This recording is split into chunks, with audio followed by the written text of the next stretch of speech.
러시아와 우크라이나의 협상이 오늘 진행되지만 수도 키예프를 비롯한 곳곳에서 치열한 전투가 이어지고 있습니다. 이번 전쟁 발발 이후 이웃나라인 폴란드는 헌신적으로 우크라이나를 도우며 한때 반목의 관계를 바꿔나가고 있습니다. 폴란드 현지에 나가 있는 특파원 연결합니다. 이승윤 특파원. 네, 폴란드 프셰미실 기차역에 나와 있습니다. 네, 양측이 협상을 하기로 한 오늘도 러시아군의 공격이 계속되고 있다고요. 네, 그렇습니다. 평화를 얘기하고 있지만 여전히 일각에서는 계속 전투가 지속되고 있는 상태입니다. 오늘도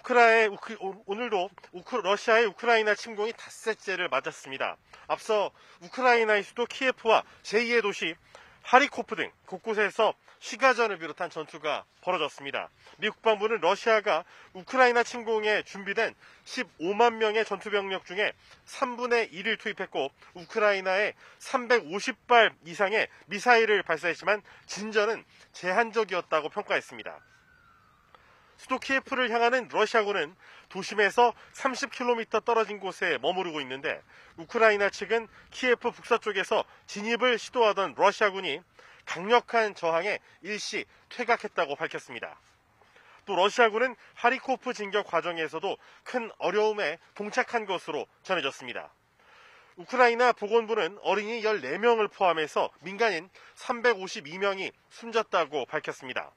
반면 러시아는 우크라이나 군사 인프라 1000여 곳을 파괴했다며 교전에 성과가 있었다고 주장했지만 지금까지 러시아군에 넘어간 도시는 없는 것으로 파악됐습니다. 위성 사진을 보면 러시아는 탱크 등 군용 차량 수백 대를 포함해 5km 길이의 행렬을 이루는 대규모 지상군을 키예프로 이동시키고 있다고 로이터 통신 등이 보도했습니다. 이에 맞선 우크라이나 정부의 총동원령 이후에 지금까지 22,000여 명이 우크라이나로 들어갔고 영국과 덴마크는 우크라이나 사람은 물론 자국 시민이 러시아군과 싸우기 위해서 우크라이나로 출국하는 걸 허용하겠다는 입장을 내놨습니다. 우크라이나의 지대공 미사일 스팅어 500기와 다른 무기들을 지원한 독일에 이어 미국과 에스토니아도 스팅어를 우크라이나에 지원하기로 했습니다. 우르줄라 폰더라이엔 유럽연합 EU 집행위원장은 우크라이나의 EU 가입을 지지했고 사상 처음으로 공격을 받고 있는 국가에 무기와 다른 장비 구매, 수송에 자금을 댈 것이라고 말했습니다. 네, 회담 소식도 알아보죠. 양측은 오늘 벨라루스 국경 지역에서 회담을 열기로 했죠. 네, 그렇습니다. 여기 폴란드 현지 시각으로는 오늘 오전, 한국 시각으로는 오늘 오후입니다. 우크라이나와 러시아는 벨라루스 남쪽 국경 지역을 흐르는 피리파티강 인근에서 회담을 여는 데 동의했습니다.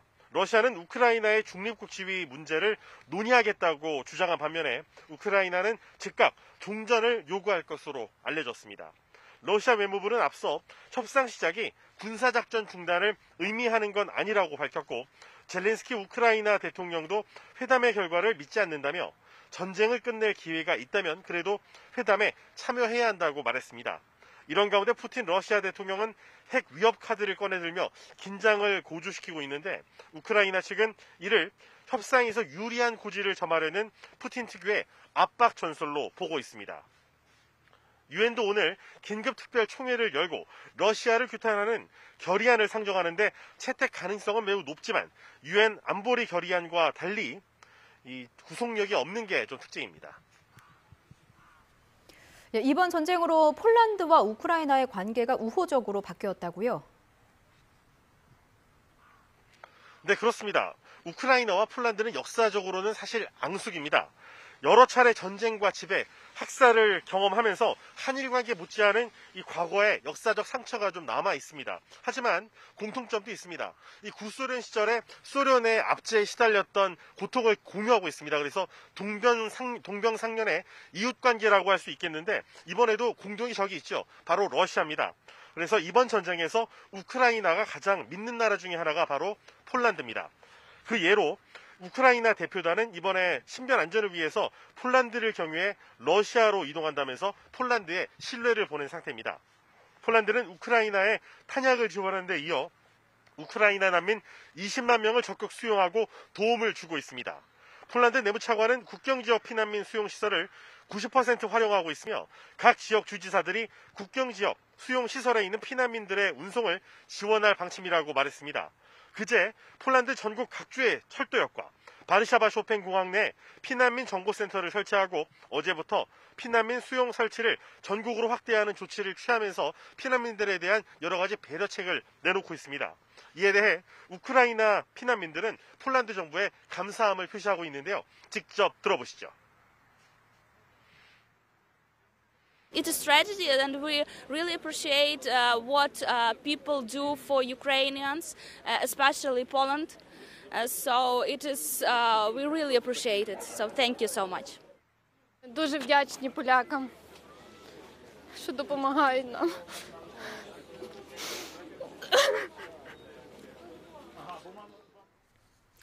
네, 이번 전쟁으로 폴란드가 최전선이 되면서 러시아군의 추가 침공에 대비한 훈련과 무기체계 배치가 한창이라고요. 네, 그렇습니다. 제가 지금 나와 있는 이 폴란드의 프셰미실은 폴란드의 가장 동쪽 끝에 있는 도시입니다. 저희가 어제 미 육군의 최강 전력인 82 공수사단이 머무르고 있는 제슈프라는 도시로 가는 길에 이 폴란드군의 탱크가 동쪽으로 이동하는 모습을 포착했습니다.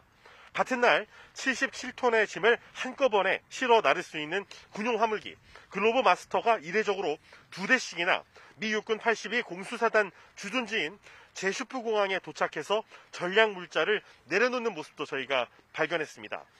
폴란드 국방장관은 폴란드 동부 지역에서 미 육군 82 공수사단과 폴란드군이 합동훈련을 진행하며 동부전선의 대비태세를 확고하게 했다고 밝혔습니다. 로이드 오스틴 국방장관이 폴란드 방위를 약속했던 아파치 헬기도 폴란드에 도착해서 러시아의 탱크 부대가 침입할 경우에 격퇴할 준비에 들어갔습니다. 이처럼 우크라이나에서 격전이 지속되는 동안 조용히 미국과 나토는 다음 수를 내다보고 이 유럽의 방파제 역할을 할 폴란드 동부전선에 대한 대비태세에 들어간 것으로 풀이됩니다. 지금까지 유럽의 방파제 역할을 하는 폴란드 동쪽 끝 프셰미실에서 YTN 이승윤입니다.